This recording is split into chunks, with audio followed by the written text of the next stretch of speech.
जय श्री ओम नमः सिद्धेभ्यः। जय श्री ओम नमः सिद्धेभ्यः। जय श्री ओम नमः सिद्धेभ्यः। नमो अरहन्ताणं नमो सिद्धाणं नमो आयिरीयाणं नमो उवज्झायाणं नमो लोये सौवसाहूणम् जीवमजीवं दौवम् जिणवरवसहेण जेण निर्दिष्ठं देविन्दविन्दवन्दं वन्दे तं सौवदा शिरसा। जिस चैतन्य महाहिमगिरि से परिणति के घन टकराते हैं, शुद्ध अतीन्द्रिय आनंद रस की मूसल धारा बरसाते हैं। जो अपने आश्रित परिणति को रत्नत्रय की निधियां देता, वंदन उस चैतन्य राज को जो भव भव के दुख हर लेता। वंदन उस चैतन्य राज को जो भव भव के दुख हर लेता।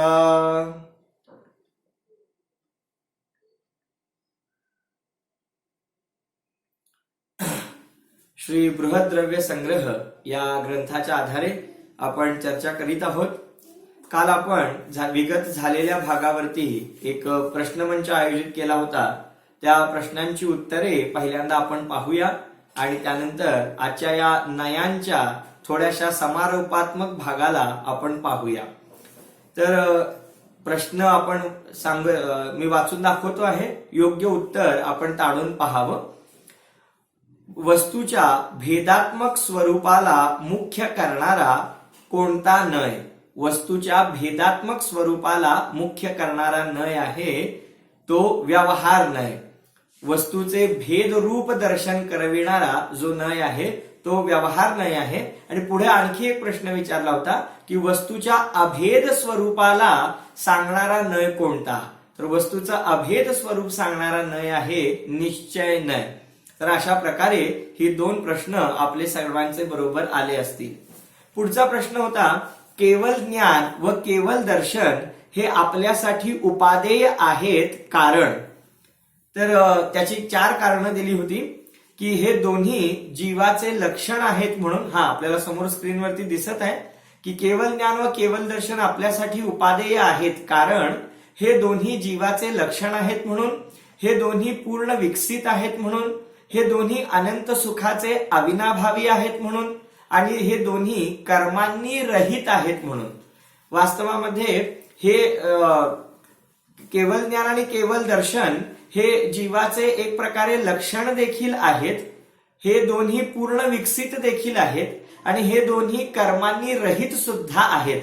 म्हणजे खरं पाहायला गेलं तर तीनही पर्याय केवल ज्ञान आणि केवल दर्शनासाठी बरोबरच आहेत, परंतु आपल्यासाठी उपादेय आहेत कारण हे केवल ज्ञान आणि केवल दर्शन अनंत सुखाचे अविनाभावी आहेत, अनंत सुखाबरोबर राहतात, आणि म्हणून ते आपण प्रकट करण्यायोग्य आहेत।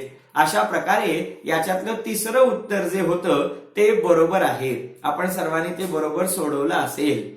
काही शंका असतील या प्रश्नांसंदर्भात सुद्धा तर आपण नंतर विचारू शकता। पुढे 8 पाकळ्यांनी युक्त कमलदलाच्या आकाराचे काय असते? तर भाव मन हे उत्तर बरोबर नाहीये। निश्चय मन आणि व्यवहार मन हे सुद्धा उत्तर चुकीचं आहे। तर द्रव्य मन हे उत्तर बरोबर आहे, जे की 8 पाकळ्यांनी युक्त कमळाच्या आकाराचे असते। पुढचा प्रश्न बघूया, चौथा। रसगुणाच्या किती पर्यायी आहेत? तर आपल्या सर्वांना माहिती आहे वर्ण रस पंच, म्हणजे वर्ण आणि रस या दोन्ही गुणांच्या 5-5 पर्यायी होतात। त्यामुळे चौथं उत्तर 5 पर्यायी हे सर्वांचं उत्तर बरोबर असणार आहे। पुढे 5वा प्रश्न पाहूया, सुखी होण्यासाठी ध्यान करताना कशाचा आश्रय घ्यावा? आपण सुखी होण्यासाठी ध्यान करत असतो, तर त्या ध्यानाच्या पुरुषार्थामध्ये आपण कोणत्या स्वभावाचा आश्रय घ्यावा? जीवाचा मूर्तिकपणा तो आपण ध्यानी घ्यावा की जीवाचा अमूर्तिकपणा, तो लक्षात घ्यावा. मूर्तिक अमूर्तिकपणा दोन्ही आपण ध्यानी घ्यावेत की माहीत नाही.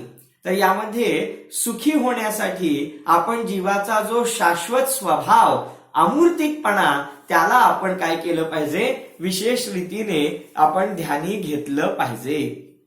पुढे आपण पुढचा प्रश्न पाहूया. उपादेय म्हणजे काय? सोडून देण्यायोग्य, जाणण्यायोग्य, खरेदी करण्यायोग्य की ग्रहण करण्यायोग्य? तर उपादेयचा अर्थ होतो ग्रहण करण्यायोग्य. जे सोडून देण्यायोग्य असते त्याला हेय म्हणतात. ह वरती एक मात्रा, हेय.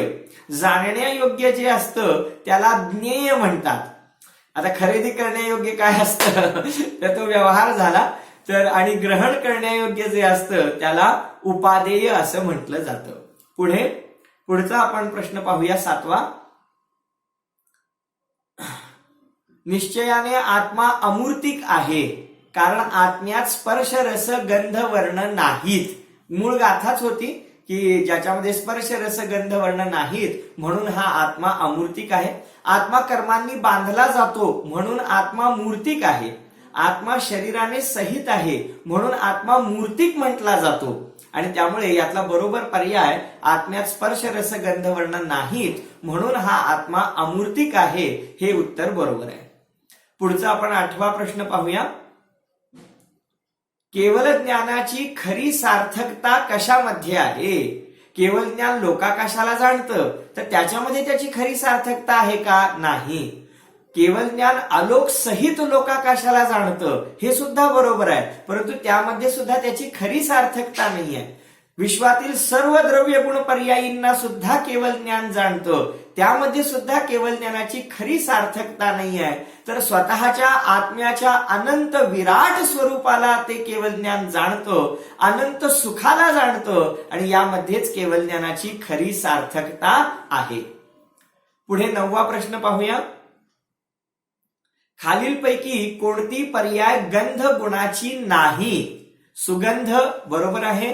दुर्गंध ही सुद्धा गंध गुणाची पर्याय आहे. मृदगंध ही पर्याय गंध गुणाची नाही. म्हणजे गंध गुणाच्या ज्या 2 पर्यायी सांगितलेले आहेत त्यामध्ये मृदगंध हा काही पर्याय येत नाही. सुगंध आणि दुर्गंध हेच 2 पर्याय येतात म्हणून मृदगंध हा पर्याय चुकीचा आहे. पुढे म्हणजे मृदगंध हा पर्याय गंध गुणाचा नाही म्हणून तो पर्याय बरोबर आहे. पुढे 10वा प्रश्न पाहूया. चुकीचा पर्याय ओळखा. थोडासा हा प्रश्न बऱ्याच लोकांना गोंधळात टाकणारा होता की चुकीचा पर्याय ओळखा. यातले 3 पर्याय बरोबर आहेत आणि एक पर्याय चुकीचा आहे. आत्मा मूर्तिक म्हटला जातो कारण तो कर्मांनी बांधला जातो, हे विधान बरोबर आहे. आत्मा मूर्तिक म्हटला जातो कारण तो शरीराने सहित आहे, हे सुद्धा बरोबर आहे. आणि आत्मा मूर्तिक म्हटला जातो कारण आत्म्याची सावली पडते, हा पर्याय काही बरोबर नाही आहे. आत्म्याची सावली पडते म्हणून आत्मा मूर्तिक म्हटला जातो असं कुठेही नाही आहे आणि त्यामुळे हा पर्याय चुकीचा आहे. आणि चुकीचा पर्याय विचारलेला असल्यामुळे हाच पर्याय जर तुम्ही लिहिला असेल तर तुमचं उत्तर बरोबर आहे. तर अशा प्रकारे हा 10वा प्रश्न झाला. 11वा बघूया. भावमन म्हणजे काय? मनात येणाऱ्या भावना म्हणजे भावमन का? नाही. आत्म्याचे व्यक्त ज्ञान हेच भावमन असतं आणि म्हणून आत्म्याच्या व्यक्त ज्ञानालाच भावमनाची संज्ञा दिलेली आहे. 8 पाकळ्यांनी युक्त कमलदलाचा आकार, त्याचं नाव द्रव्य मन आहे. असेल काहीतरी, हे प्रमादयुक्त उत्तर आहे त्यामुळे ते सुद्धा चुकीचं आहे. पुढे पाहूया आपण 12वा प्रश्न. मूर्तिक शब्दाचे अनेक अर्थ आहेत, त्यापैकी खालीलपैकी चुकीचा अर्थ कोणता? तर त्याच्यामध्ये मूर्तीच्या आकाराचा म्हणजे मूर्तिक हा अर्थ चुकीचा आहे आणि मूर्तिक म्हणजे रूपी हा अर्थ बरोबर आहे. मूर्तिक म्हणजे स्पर्श रस गंध वर्णांनी सहित हा सुद्धा अर्थ बरोबर आहे आणि मूर्तिक म्हणजेच इंद्रियांनी ग्रहण होणारे हा सुद्धा अर्थ बरोबर आहे. त्यामुळे मूर्तिक म्हणजे मूर्तीच्या आकाराचा हा काही अर्थ बरोबर नाही, तो केवळ शब्दाच्या आधारे केलेला शब्दच्छल आहे, ते उत्तर चुकीचं आहे. पुढे 13वा प्रश्न पाहूया.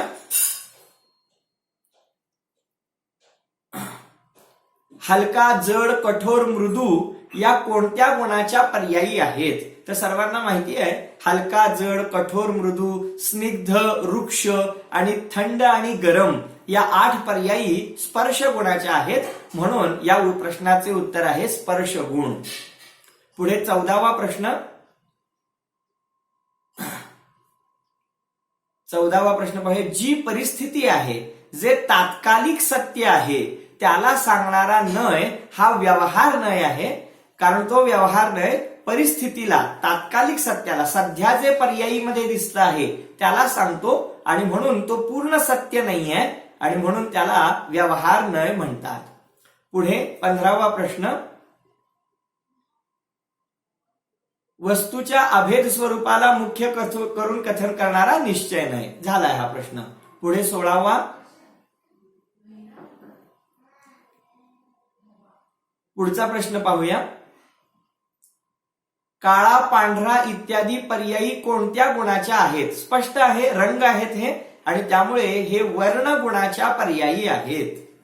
पुढे रवींद्रजी 17वा प्रश्न. अविनाभावी म्हणजे काय? कधीच शक्य न होणे नाही, नेहमी शक्य होणे हे देखील उत्तर नाही.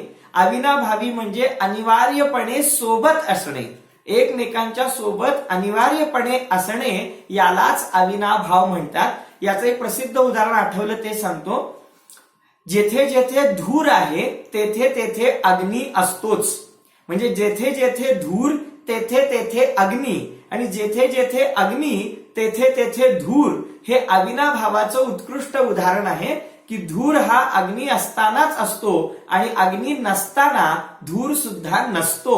हे अविनाभावाचं उदाहरण आहे. अनिवार्यपणे सोबत असणं हेच अविनाभावाचं लक्षण आहे आणि कधीच सोबत नसणं हा पर्याय चुकीचा आहे. पुढे रवींद्रजी 18वा प्रश्न. जी वस्तुस्थिती आहे, जे त्रैकालिक सत्य आहे, त्याला सांगणारा नय निश्चय नय आहे. बरोबर. पुढे 19वा प्रश्न. हिंसा अहिंसेचा उपदेश कशाच्या आधारे दिला गेलेला आहे? खूप विस्ताराने चर्चा केली होती आपण. जीवाचा जो मूर्तिकपणा आहे, जीवाचा आणि शरीराचा जो सहसंबंध आहे, जीवाचा आणि शरीराची जी बंधरूप अवस्था आहे त्यालाच जीवाचा मूर्तिकपणा म्हणतात आणि या मूर्तिकपणाच्या द्वारेच हिंसा करू नका, दुसऱ्यांच्या शरीराचा घात करू नका, अहिंसा साधा अशा प्रकारचा उपदेश या जीवाच्या मूर्तिकपणाला अनुलक्षून दिलेला आहे. पुढे अंतिम प्रश्न. द्रव्य मनाची रचना कशापासून होते? भाषा वर्गणेपासून शब्द बनतात, कारमान वर्गणेपासून 8 कर्म तयार होतात, आहार वर्गणेपासून हे पुद्गलाचं शरीर तयार होतं आणि मनोवर्गणेपासून द्रव्य मनाची रचना होते आणि म्हणून बरोबर उत्तर आहे मनोवर्गणा. तर अशा प्रकारे हे 20 प्रश्न आपण पाहिलेले आहेत, त्यांची बरोबर उत्तर सुद्धा पाहिलेली आहे. जर कोणाची चुकली असतील तर तुम्ही तिथं आपल्या वहीमध्ये नोट करून घेऊ शकता, जेणेकरून आपल्याला हे व्यवस्थितरित्या पुढच्या वेळी सुद्धा ध्यानी राहील. चला आता आपण पुढील चर्चेला प्रारंभ करूया. या संदर्भात काही विचारायचंच असेल तर आपण व्याख्यान झाल्यानंतर आपल्या शंका विचारू शकता. आता आपण कालपर्यंत नयांचा भाग शिकत होतो आणि त्यामध्ये एकूण व्यवहार नयाचे 4 भेद आणि निश्चय नयाचे 4 भेद अशा प्रकारे 8 भेद आहेत हे आपण पाहिलं होतं. त्यापैकी आपण व्यवहार नयांचा 4 भेदांचा अभ्यास तर केला. निश्चय नयांपैकी 2च नयांचा आपण अभ्यास केला होता, अशुद्ध निश्चय नय आणि दुसरा होता तो म्हणजे एक देश शुद्ध निश्चय नय. आता आपण निश्चय नयांचा संक्षेपामध्ये आपण आढावा घेऊया आणि मग पुढचे जे उरलेले 2 नय आहेत त्यांना सविस्तररित्या पाहूया. तर निश्चय नयांमध्ये पहिला प्रकार केला होता आपण अशुद्ध निश्चय नय आणि त्याचा अर्थ काय सांगितला होता की जीवामध्येच उत्पन्न होणारे जे मोह राग द्वेषाचे भाव आहेत त्या मोह राग द्वेषाच्या भावांना जीवाशी आत्म्याशी एक करून पाहणं यालाच अशुद्ध निश्चय नयाची दृष्टी म्हणतात किंवा अशुद्ध निश्चय नय असे म्हणतात. उदाहरणार्थ सांगितलं होतं क्रोधी जीव, मानी जीव, लोभी जीव ही त्याची उदाहरणं आहेत. कारण यामध्ये आपण म्हणतानाच म्हटलं लोभी जीव. लोभी आत्मा. याचा अर्थ आत्मा आणि त्याला उत्पन्न झालेला लोभ हा विकार यांमध्ये आपण भेदच केला नाही आणि त्या दोघांना एक करून पाहिलं.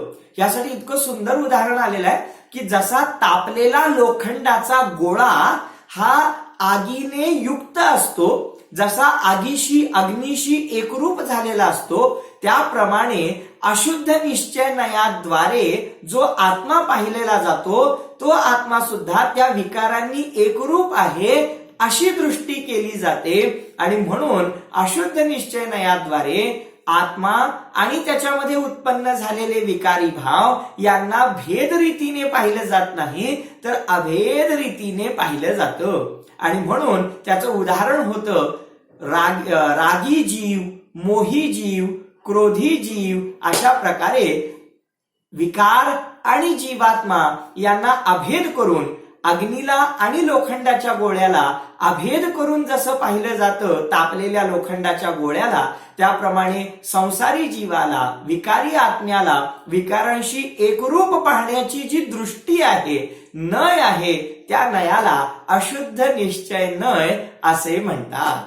त्यानंतर एक देश शुद्ध निश्चय नय तो देखील आपण पाहिला की मुनिराज असू देत किंवा अनुव्रती गृहस्थ असू देत किंवा अविरत ज्याने व्रत घेतलेलं नाही असा मोक्ष मार्गी जीव असू दे, त्यांच्या साधनेमध्ये आंशिक शुद्धता प्रकट झालेली असते आणि आंशिक अशुद्धता देखील विद्यमान असते. तर त्यावेळेला त्या आंशिक शुद्धतेला दृष्टी करणारा जो नय आहे तो नय म्हणजे एक देश शुद्ध निश्चय नय.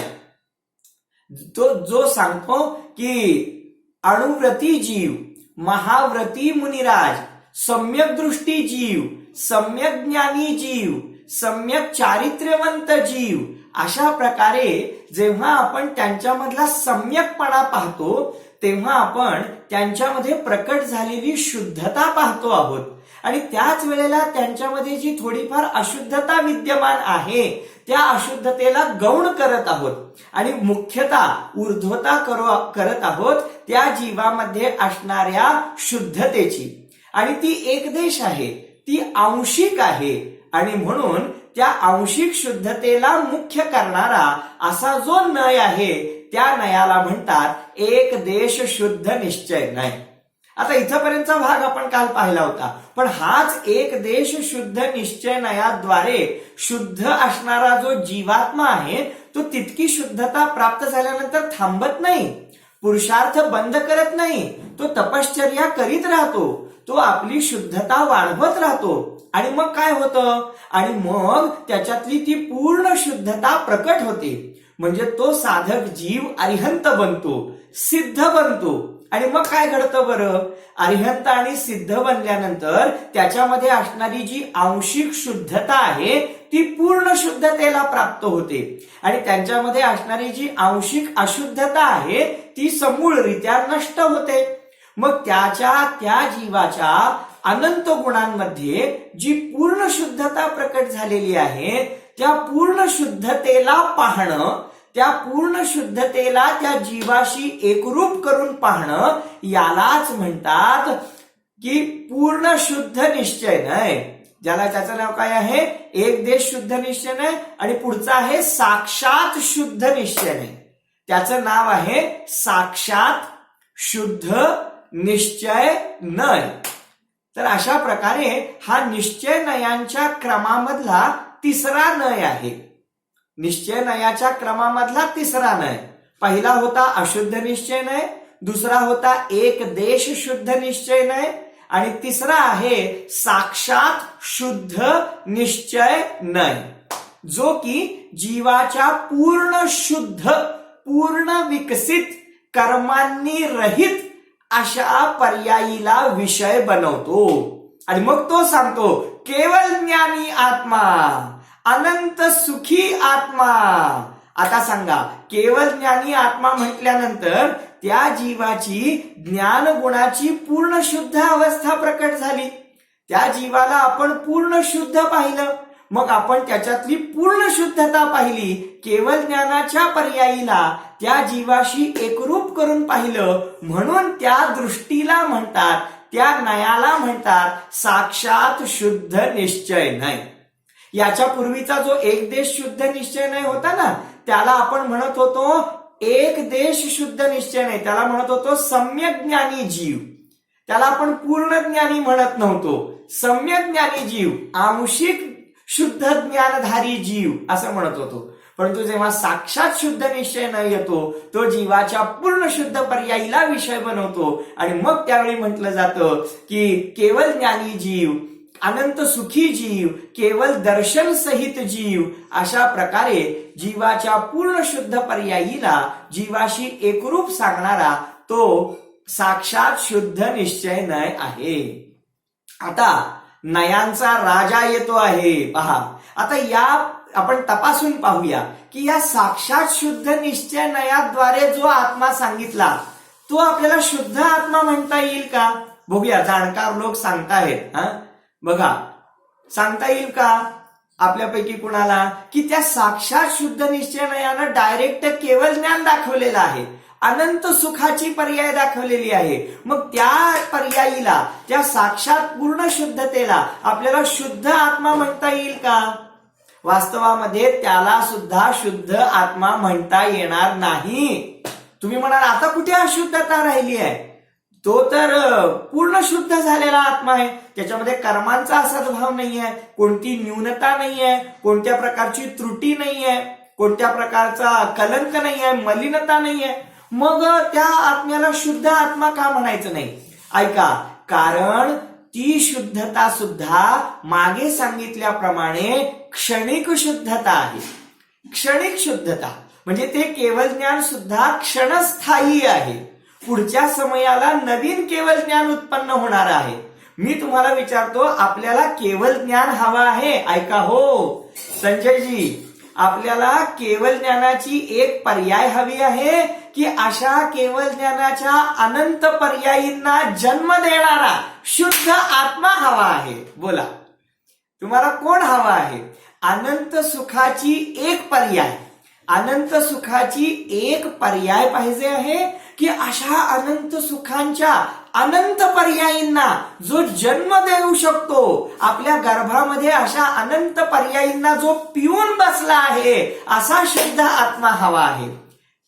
हे असं नाही कळणार. मी तुम्हाला एक छोटासा प्रश्न विचारतो, म्हणजे लगेच उत्तर येईल, सगळ्यांचं उत्तर येईल. मी तुम्हाला विचारतो, तुम्हाला 10 कोटी रुपये हवेत? बोला, दाखवा पहिल्यांदा. नाही, दाखवू नाही शकत. तुम्हाला 10 कोटी रुपये हवेत की नोटा छापायचं छोटस मशीन पाहिजे? बोला, तुम्हाला 2 चॉईस आहेत, तुम्ही काय निवडणार? 10 कोटी रुपये पाहिजेत की 1000 रुपयाचं नोटा छापायचं मशीन पाहिजे? बोला. शहाणा माणूस काय म्हणणार? 10 कोटी रुपये द्या. नाही, मूर्ख आहे तो जो 10 कोटी रुपये घेईल. तो वास्तवामध्ये नोटा छापायचं मशीन घेतलं पाहिजे, कारण त्याच्याद्वारे आम्ही 100 कोटी पण छापू शकतो, त्याच्याद्वारे आम्ही 1000 कोटी पण छापू शकतो. आणि म्हणून इथे म्हणायचं आहे, केवळ ज्ञान नको आम्हाला, ते केवळ ज्ञान जनरेट करणारा, त्या केवळ ज्ञानाच्या अनंत पर्यायी उत्पन्न करणारा तो शुद्ध आत्मा आम्हाला पाहिजे.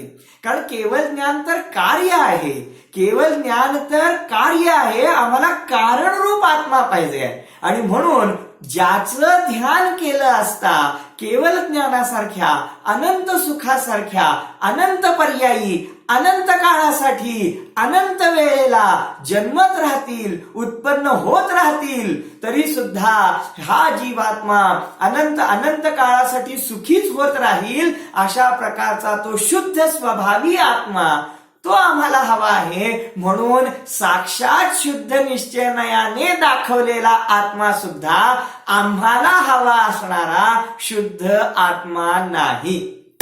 समज में आया? बघा किती सुंदर आहे. नीतीजी लक्षात येत आहे का? आज मला सगळे लोक दिसत आहेत. खूप सुंदर चर्चा आहे, खूप छान आहे. मला सगळ्यांना पाहून बरं वाटतंय की आपण सर्वजण ऐकत आहात. छान. तर सांगण्याचा भाव हा आहे की साक्षात शुद्ध निश्चय नयाद्वारे तर आपल्याला त्या पूर्ण शुद्ध पर्यायी ज्या आहेत त्या पूर्ण शुद्ध पर्यायींनी युक्त आत्मा दिसतो. परंतु वस्तुस्थिती तर अशी आहे की आपल्याला अशा अनंत शुद्ध पर्यायींना जन्म देणारा असा तो शुद्ध स्वरूप, ज्याला आपण ज्ञायक भाव म्हणतो, तो हवा आहे आणि तो अजूनही आपल्याला दिसलेला नाही. आणि मग येतो या 4 व्यवहार नय आणि 3 निश्चय नयांच्या नंतर येतो या सर्वांच्या नयांचा राजा, तो म्हणजे परम शुद्ध निश्चय नय, जो की या नयांच्या परिपाटीमध्ये अंतिम नय आहे, ज्याचं नाव आहे परम शुद्ध निश्चय नय. आता हा परम शुद्ध निश्चय नय काय सांगतो? परम शुद्ध निश्चय नय सांगतो की बाबा रे, आत्म्याचा असं एक स्वरूप आहे की जे स्वरूप कर्मांनी कधी स्पर्शितच झालं नाही.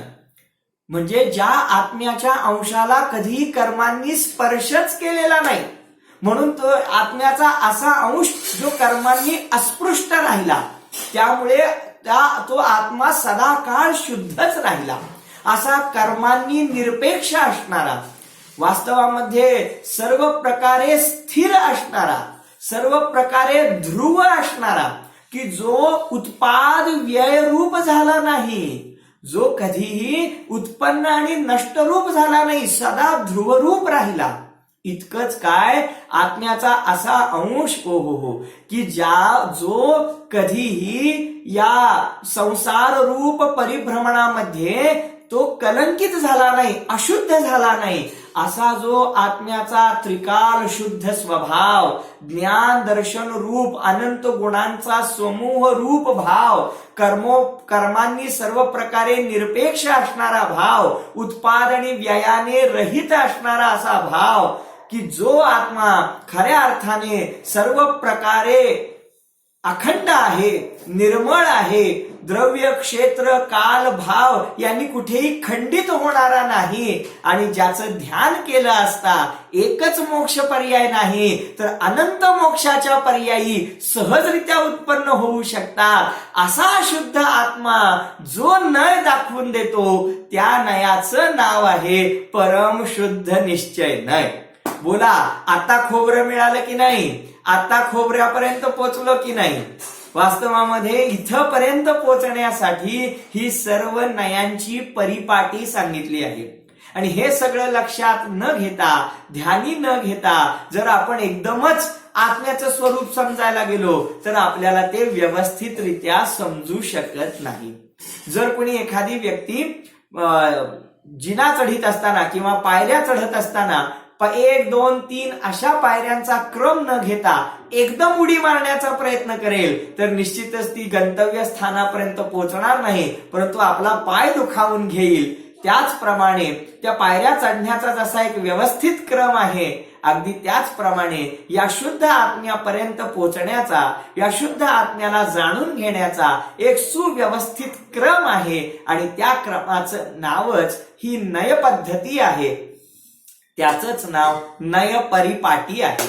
आणि मग आपण पाहिलं की कसं आपण संपूर्ण विश्वापासून सुरुवात केली आणि मग हळूहळू हळूहळू अंतरंगाकडे वळत गेलो.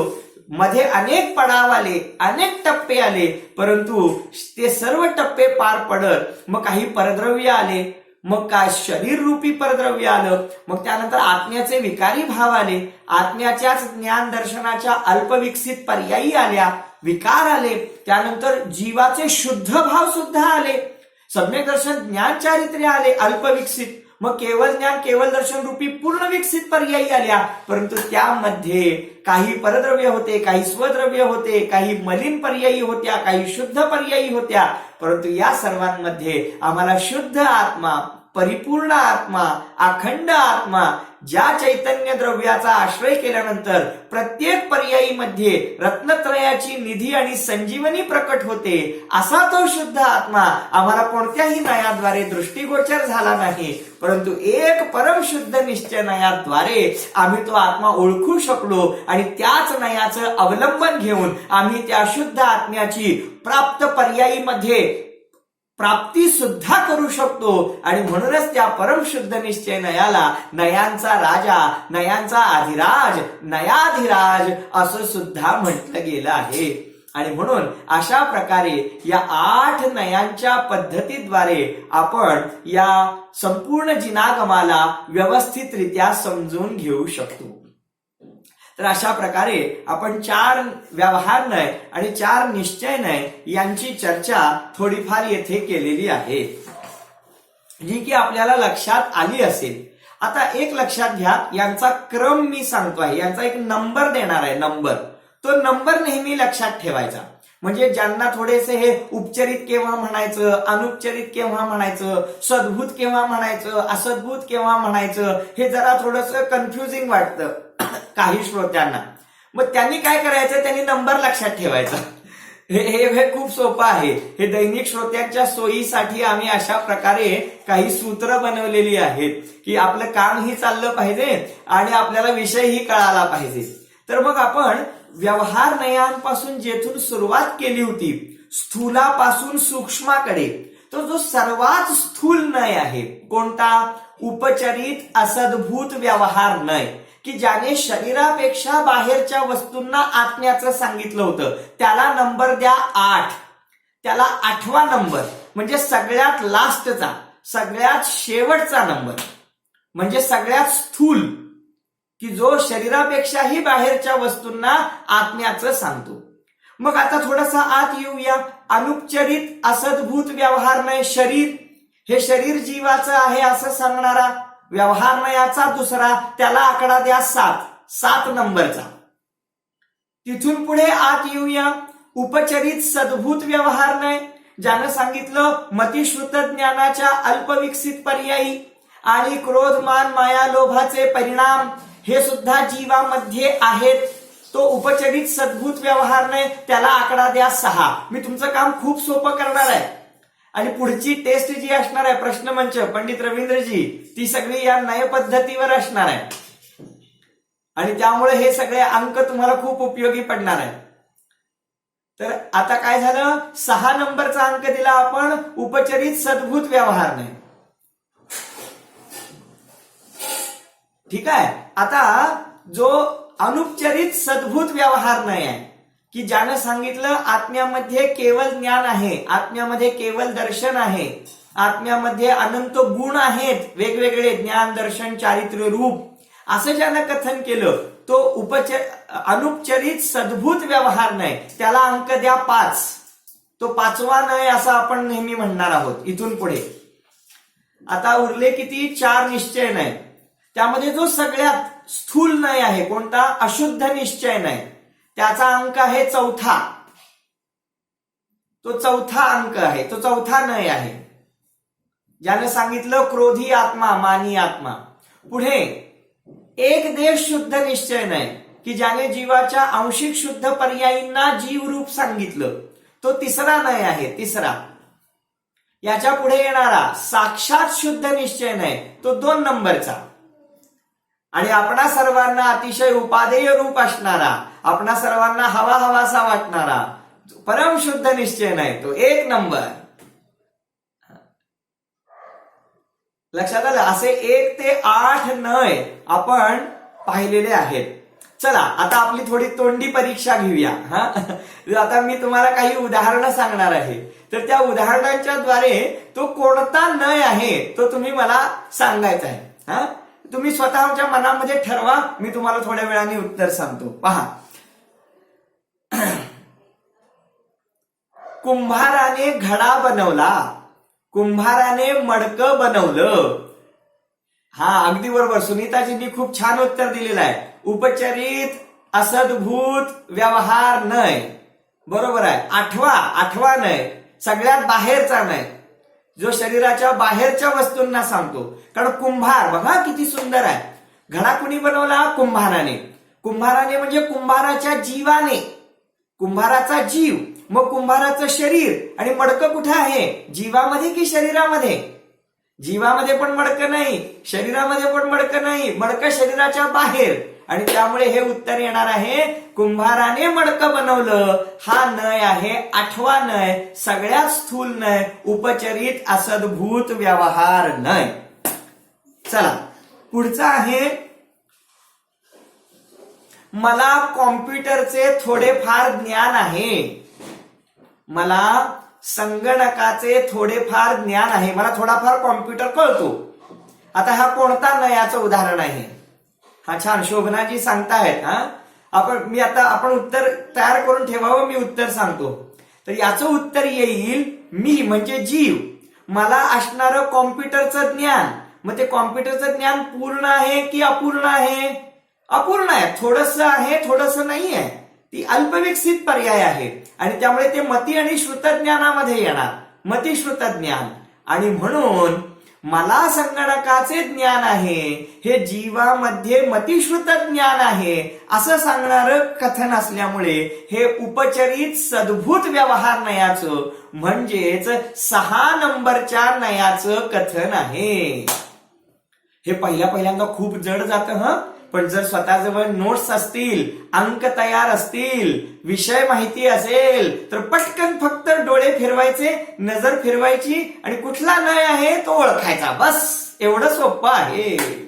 पहा, चला पुढे सांगतो. पुढचा आहे भरत चक्रवर्ती हे सम्यक ज्ञानी जीव होते. भरत चक्रवर्ती सम्यक ज्ञानी जीव होते. शांतीनाथजी, भरत चक्रवर्ती सम्यक ज्ञानी होते. बोला, भरत चक्रवर्तींना सम्यक दर्शन होतं, सम्यक ज्ञान होतं, अल्पस सम्यक चारित्र्य होतं, सुरुवात झाली होती. मग काय होणार? तर त्याचं होणार, याचं उत्तर आहे सम्यक दृष्टी, सम्यक ज्ञानी, सम्यक चारित्र्य. म्हणजे या आंशिक शुद्ध निर्मल पर्यायी आहेत, आंशिक निर्मल पर्यायी. त्यामुळे एक देश शुद्ध निश्चय नाही. अगदी बरोबर, त्रिशलाजी, संगीताजींनी छान उत्तर दिलंय. तिसरा नाही, एक देश शुद्ध निश्चय नाही. बरोबर आहे, अगदी बरोबर. उत्तर आलं की खूप बरं वाटतं. हा, येत आहे आपल्याला, छान. पुढचा एक विचारतो, बघूया. पुढचा प्रश्न आहे थोडासा अवघड करतो.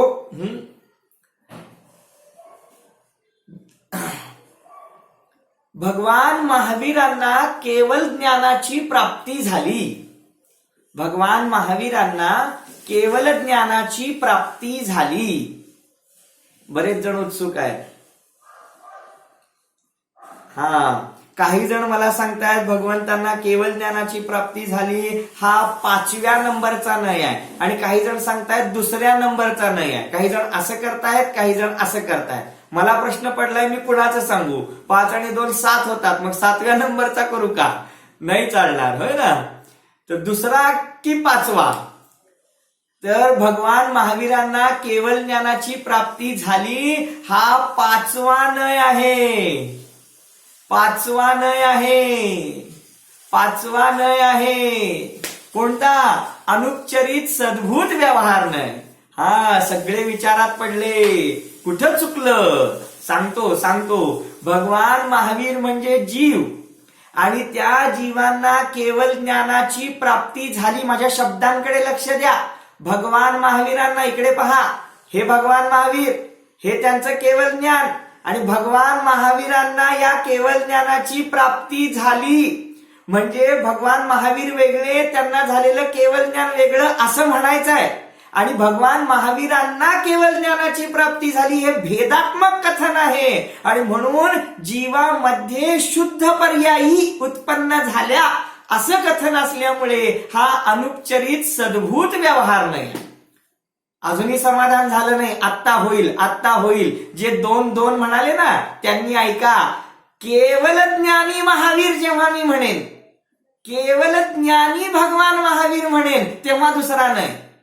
कारण केवल ज्ञान आणि भगवान महावीर यांना मी एकमेक केलं, या दोघांना एक रूप केलं. शब्द बघा, शब्द केवल ज्ञानी महावीर म्हणजे केवल ज्ञान आणि महावीर एकच. समजलं का? आणि म्हणून तिथे 2रा नाही होणार. साक्षात शुद्ध निश्चय नाही. लिहून घ्या, ही दोन्ही उदाहरणं फार महत्वाची आहेत. केवल ज्ञानी महावीर हे महावीर भगवान हे उदाहरण आहे साक्षात शुद्ध निश्चय नयाचं. आणि भगवंतांना केवळ ज्ञान झालं, महावीरांना केवळ ज्ञान झालं, म्हणजे भगवान महावीरांच्या द्रव्यामध्ये केवळ ज्ञानाची पर्याय उत्पन्न झाली. हा बोलता बोलताना आम्ही भेद केला आणि म्हणून याचं नाव आहे अनुपचरित सद्भूत व्यवहार नय, पाचवा नय. हे आणखी उलगडून सांगू, माझा चष्मा, माझा चष्मा आणि मी चष्मा, फरक आहे की नाही? माझा चष्मा म्हणजे मी वेगळा आणि चष्मा वेगळा, आणि मी चष्मा म्हणजे चष्मा म्हणजेच मी. हे भेद आणि अभेद सांगितलं मी तुम्हाला. तसं इथं जेव्हा जीव द्रव्य आणि त्याच्या शुद्ध पर्यायी यांच्यामध्ये भेद केला जाईल तेव्हा तेथे होतो अनुपचरित सद्भूत व्यवहार नय, आणि जेव्हा शुद्ध पर्यायीला जीवाशी तन्मय केलं जातं, अभेद केलं जातं, तेव्हा तेथे होतो साक्षात शुद्ध निश्चय नय. अगदी कळस सांगतो या चर्चेचा, कळस. दुसरा नय जो आहे साक्षात शुद्ध निश्चय नय, तिथे सुद्धा केवळ ज्ञान, केवळ दर्शन, अनंत सुख जीवाच्या शुद्ध पर्यायी आहेत. आणि पाचवा नय जो आहे अनुपचरित सद्भूत व्यवहार नय, त्याच्यामध्ये सुद्धा जीवाच्या पूर्ण शुद्ध पर्यायी सांगितल्या. मग नेमका फरक काय आहे? फरक हाच आहे, एकामध्ये जीवाशी भेद करून सांगितलेला आहे आणि निश्चय यामध्ये जीवाशी अभेद करून सांगितलेला आहे. कारण अभेद करतो तो निश्चय नाही आणि जो भेद करतो त्याचं नाव व्यवहार नाही. बघा, पॉइंट आहे. हे समजणं जे आहे ना ते फार महत्वाचं आहे. हे कळालं तर तुम्ही कुठेही चुकणार नाही. खूप छान आहे.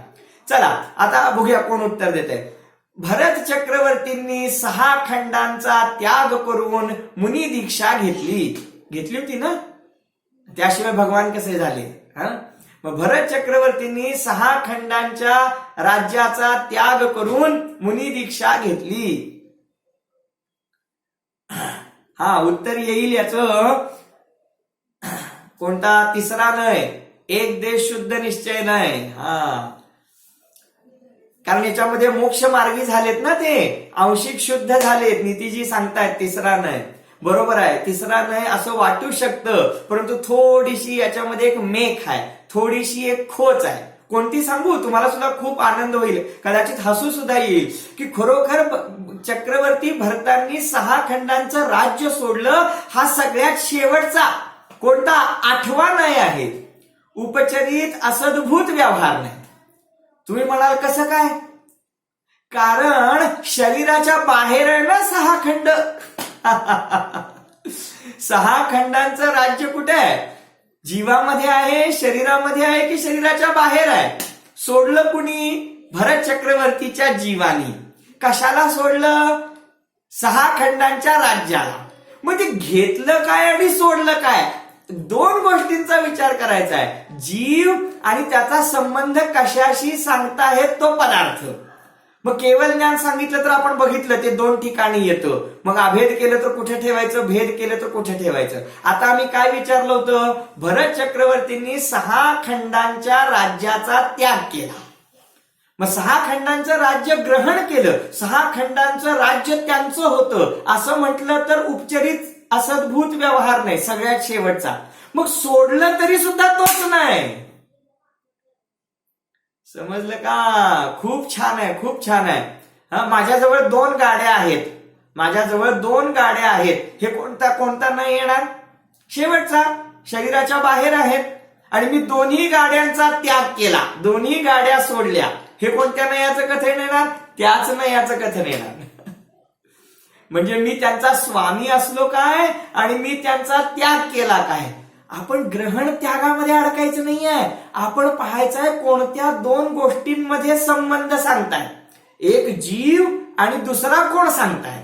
जर तो शरीराच्या बाहेर असेल तर 8वा नय, जर शरीर असेल तर 7वा नय, जर आत्म्यामध्ये उत्पन्न झालेले मोह राग द्वेषाचे भाव आणि मतिज्ञान श्रुतज्ञान असेल तर 6वा नय, जर आत्म्यामध्ये असणारे अनंत गुण आणि केवळ ज्ञान दर्शनादी शुद्ध पर्यायी असतील तर 5वा नय, तेच मोह राग द्वेषाचे परिणाम जीवाशी अभेद 4था नय, आंशिक शुद्ध निर्मल पर्यायी सम्यक दर्शन ज्ञान चारित्र्य जीवाचे आहेत तो एक देश शुद्ध निश्चय नय, आणि केवळ ज्ञान केवळ दर्शन आदी जीव रूप आहेत तो दुसरा साक्षात शुद्ध निश्चय नय.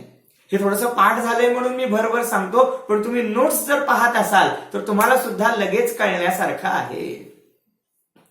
ठीक आहे, तर खूप छान याच्यामध्ये आणखी चर्चा करता येऊ शकते. मैं ज्ञानानंद स्वभावी हूं. बोला, हे उदाहरण कोणत्या नयाचं आहे? सांगेल का कोणी? प्रदीपजी येतं का याचं उत्तर? प्रदीप कुमारजी, मी ज्ञानानंद स्वभावी अखंड ज्ञानाचा एक पिंड रूप शुद्ध आत्मा आहे. बोला, असं करा सगळ्यांनी जरा. पहिला नय परम शुद्ध निश्चय नाही आहे हा, की जो सांगतो मी ज्ञानानंद स्वभावी, मी अखंड एक द्रव्य स्वरूप असा मी टंकोत्कीर्ण आहे. हा परम शुद्ध निश्चय नाही. येतं, सर्वांना येतं, कारण आपण सर्वजण ज्ञानाचे घनपिंड आहोत. आपणा सर्वांमध्ये ज्ञान गुण आहे, त्यामुळे आपल्याला हे सहजरित्या समजू शकतं. पहा, चला, अणुव्रती. एक शेवटचं उदाहरण. अणुव्रती जीवाने मुनी दीक्षा धारण केली.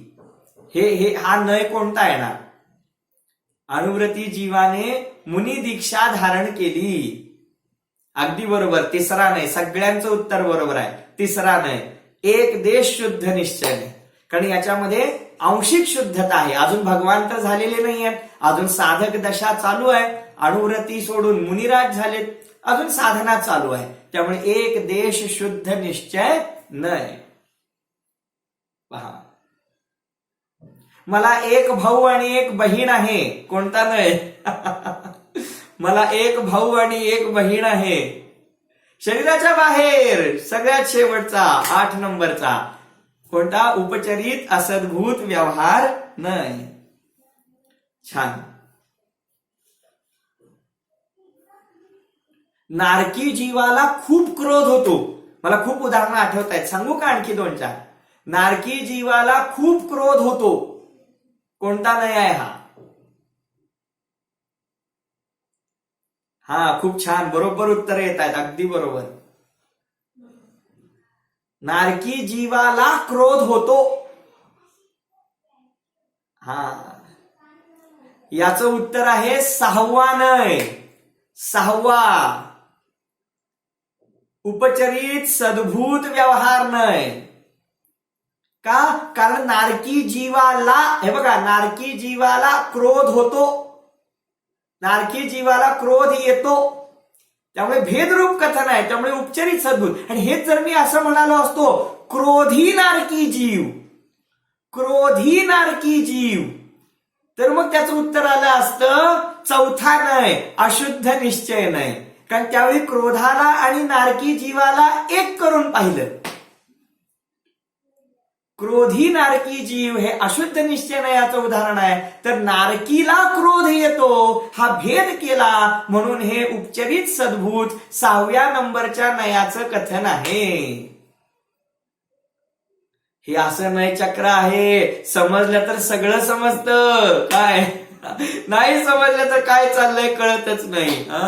हरकत नाही, पण कळू शकतं. आपण प्रयत्न केला, पुरुषार्थ केला तर नक्की कळू शकतं. अहो, आपल्याला नाही कळणार तर कोणाला कळणार? आपण दररोज स्वाध्याय करतो, पुरुषार्थ करतो, बुद्धी लावतो, वेळ काढतो, प्रपंचातनं बाजूला होतो. बोला, मग आपल्याला नाही कळणार तर कोणाला कळणार? आपल्यालाच कळणार. बोला, तर त्यामुळे आपण निश्चितच या सर्व भागाला मनपूर्वक समजावून घेतलं पाहिजे. चला, भरपूर झाली उदाहरणं. आता आपण जरा पुढे, वेळ पण संपलेला आहे. आजचा वेळ पूर्ण झाला. नयांचं आपण थोडं पाहिलेलं आहे स्पष्टीकरण. या संदर्भात जरी आपल्याला काही शंका असतील तर आपण वेळेच्या अनुकूलतेनुसार विचारू शकता. चला, ओम नमः. रवींद्रजी.